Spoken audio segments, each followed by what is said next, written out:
Bonsoir à tous. Un drame à Belnos-sous-Pouilly. Un homme de 30 ans est mort noyé après être tombé dans une écluse du canal de Bourgogne vendredi en fin d'après-midi.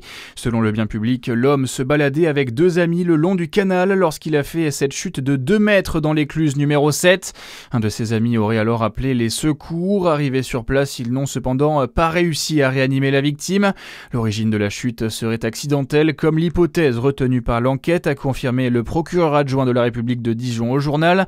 Un examen du corps du défunt a tout de même été demandé par les autorités. Une action de sensibilisation des militants de L214 hier dans plusieurs villes et notamment à Besançon. Ils ont interpellé les élus et les passants au sujet de l'élevage intensif. D'après eux, 40% des animaux d'élevage dans la région seraient concentrés dans 1% des exploitations.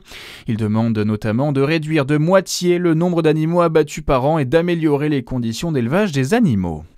Dans l'actualité également, un enfant d'une dizaine d'années embarqué de force dans le coffre d'une voiture à Paris. C'est une information révélée par le Parisien en fin d'après-midi.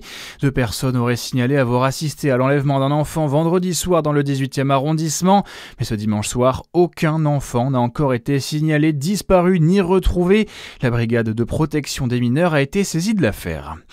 Une mère de famille arrêtée et placée en garde à vue à Bayeux dans le Calvados. Elle est accusée d'avoir noyé son bébé de moins de 5 semaines dans une baignoire dans la nuit de vendredi à samedi.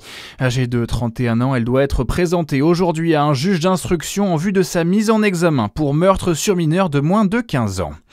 Et en ski, premier podium de la saison pour le ski français. Clément Noël a terminé 2e du slalom de Lévis en Finlande aujourd'hui, le 30e podium de sa carrière. L'équipe de France particulièrement en forme aujourd'hui avec 3 skieurs placés dans le top 8. Bonne soirée sur Fréquence Plus.